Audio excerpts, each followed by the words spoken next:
Como dato pintoresco, podríamos mencionar que esta iglesia, importante como era, y también que fue madre de iglesias, era que muchos de los miembros eran de origen armenio, al punto de que se la solía llamar a esta iglesia la iglesia de los armenios, tanto que había una clase de la escuela sabática de adultos que funcionaba en idioma armenio. Bueno, estas familias vinieron corridas por la guerra, el primer genocidio del siglo XX. Bueno, yo también soy de familia adventista, de armenios. Mi papá y mi mamá eran hijos de armenios.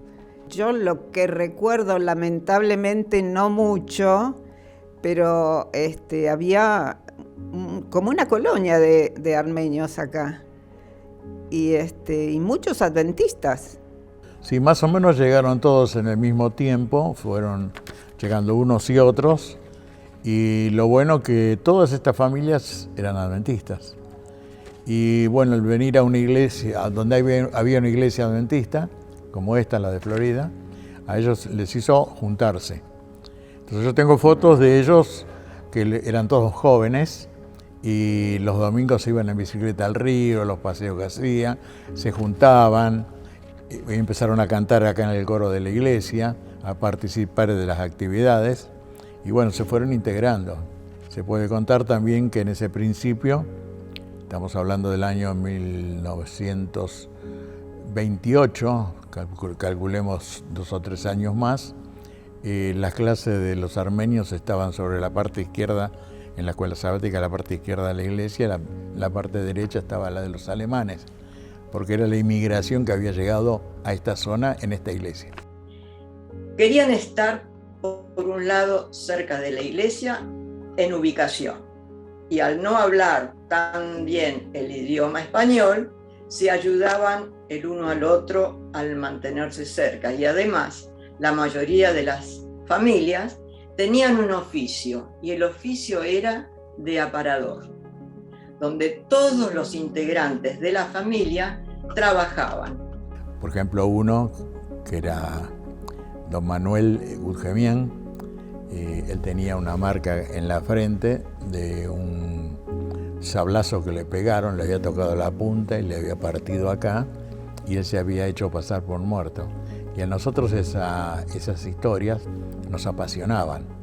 Sí, recuerdo varias familias de la iglesia, que las conocí a todas ellas, y me voy a tomar un minuto para leerlo, el apellido de cada uno de ellos. La familia Maslumian, la familia Gurian, Ovanesian, Mardigosian, Genanian, Aibasian, Pusugerian, era el tío de mi padre, Arabian, Chiringuilian, Armaganian, este era Samuel, el afinador de pianos, gran persona, Tescoyan, Gudgemian, Papasian.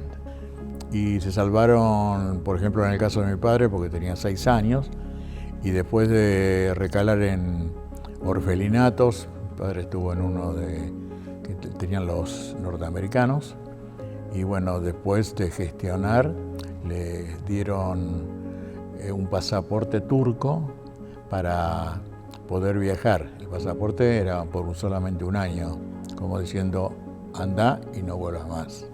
Y pudieron viajar en barco, con una escala que tuvo que hacer en Génova por un problema en la vista, que lo tuvieron de cuarentena.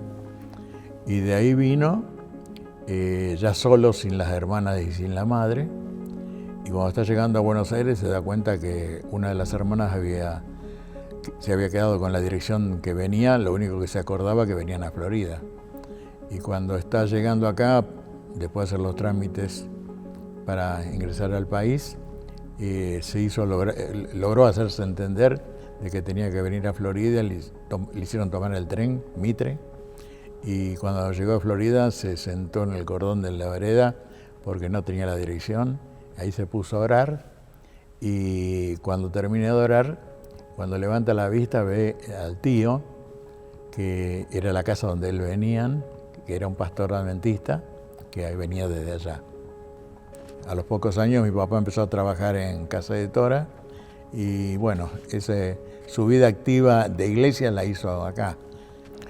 Bueno, en el año 1964 él se había inscrito así medio de casualidad, 4 días antes de que se cerrara el concurso, que era un concurso que lo hacían la comunidad judía acá de Buenos Aires, y era participar de ese concurso del Antiguo Testamento. Había en las finales, estoy hablando, estaba otro hermano de otra iglesia, era Hermanos Libres, y bueno, llegó el momento de que empezaron a participar, y primero fue en Radio Splendid, y yo lo fuimos a acompañar en todas las reuniones que había, todos los programas que en esa época se hacían en vivo.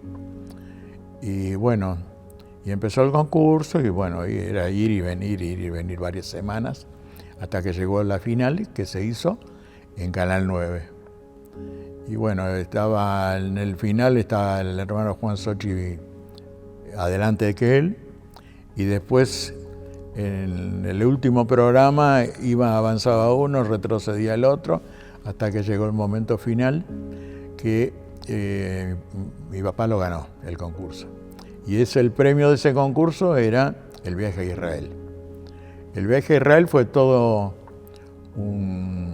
para él una cosa tan especial. Habían pasado 30 años y yo encuentro en casa un blog donde él había anotado todos los detalles del viaje. Cuando lo leo, no podía parar de llorar, porque me parecía que él me estaba hablando. Ya en esa época él había fallecido.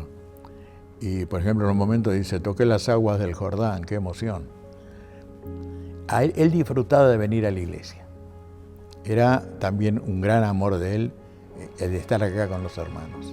En la universidad me puse de novio, en aquel entonces era el CAP, me puse de novio con Roberto Nestares, y entonces en una de los momentos que teníamos vacaciones, me hice una escapadita hasta Buenos Aires para conocer la familia, estar un poquito más en contacto, y que llegó el día sábado, me llevaron a la iglesia de Florida. Y yo quedé impactada, porque me parecía todo tan grande, tanta gente, tan bonito, tan lindo.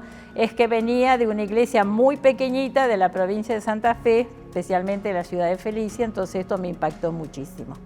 En 1958 estaba de pastor aquí en nuestra iglesia el pastor Salim Japas, y a través de su junta pensaron que yo podría ser director de la sociedad de jóvenes de aquellos años. Así que hice lo mejor de mi parte. Tuvimos una cantidad de programas fuera de todo lo conocido, sea por la gente que invitábamos o por la participación masiva que teníamos, o también por las visitas que realizábamos a otras iglesias, inclusive la iglesia de Córdoba. Ahí estuvimos todo un fin de semana, y a través de esas conexiones, no solo después ellos venían a devolvernos la visita, sino que había un conocimiento social entre chicos y chicas, lo cual determinaba el crecimiento familiar de la iglesia. Y al poco tiempo de estar viniendo asiduamente a la iglesia, ya tuve contacto con los chicos de la iglesia, y ahí me sentía más a gusto. La primera persona que me invitó a trabajar con los niños fue Beba Testón de Riffel, y en el departamento de cuna A, con los bebés. Y me parecía que era un desafío muy grande trabajar con esos chiquitos, sin embargo me encantó. Fuimos a hacer evangelismo infantil, como se llamaba en aquel entonces, ¿no es cierto?, en la casa de una familia, recuerdo el apellido, la familia Garrido. Y allí se reunían 30, 40, 50 chicos. Y lo que a mí más me daba alegría es porque a mí, yo tenía 12, 13 años, me pidieron que yo fuera el que pasara las diapositivas. Para los jóvenes de hoy, las diapositivas es una cosa que ya ni saben de qué se tratan. pero era la manera de atraer a la gente, porque el que veía una diapositiva era era la tecnología top. Tenía 10 años, fue en la laguna del Chascomús, donde yo allí aprendí a nadar. Después recuerdo el coro de niños y las reuniones evangelísticas de los días domingos, donde se predicaba a la comunidad. Fui maestra de escuela sabática de niños, también de escuela sabática de adultos, también fui directora de la escuela sabática de adultos, fui diaconisa. Cuando yo vine acá, al poco tiempo me habló el pastor Héctor Peverini, que fue anciano de acá también, trabajó en la Unión. Me dice, che, tenemos que arreglar los baños, porque había dos piecitas chiquititas, era un watercloak, o sea que no tenía inodoro eso. Entonces me puse a hacer el proyecto nuevo, hicimos dos compartimentos para hombres y 2 para mujeres. Como uno de los recuerdos queridos de las personas que influyeron mucho en mi vida, está el hermano Joaquín Arabián. Él era un hombre que había venido de Armenia, trabajaba en la casa editora, le gustaba muchísimo la música y él tenía la cualidad de enseñar a otros también canto. Y tuvo la grandeza de juntarnos a 4 adolescentes. Nos juntó para hacer un cuarteto. Los adolescentes eran Aesio Cairus, eran Jorge Maslumián, Eduardo Biaggi y yo, que estoy hablando. Nos enseñaba a cada uno su voz y tuvimos participación en varias iglesias y era una sorpresa cuando llegaban 4 muchachitos, 4 pibes digamos, y podían cantar, interpretar alguna música como cuarteto. Recuerdo puntualmente que mi mamá asistía a las reuniones semanales de la Sociedad de Dorcas, todos los martes, donde las hermanas arreglaban las prendas de vestir para los hermanos de iglesia de bajos recursos. Yo me involucraba en las actividades de la iglesia, ¿cierto? A mi esposo y a mí nos habían nombrado como directores de hogar y familia. Cuando yo comencé en el coro de Florida, con los jóvenes de Florida, y los referentes de ese momento era Julio Podestá, era Eduardo Chejay y Oscar Manzanzani. La recolección en alcancía en aquel momento terminaba el coro y nos íbamos con la alcancía desde acá hasta la calle Juramento, recolectando con la alcancía, muy lindo, muy bueno, la gente muy macanuda para atendernos y todo lindo. Eso es lo que me quedó grabado.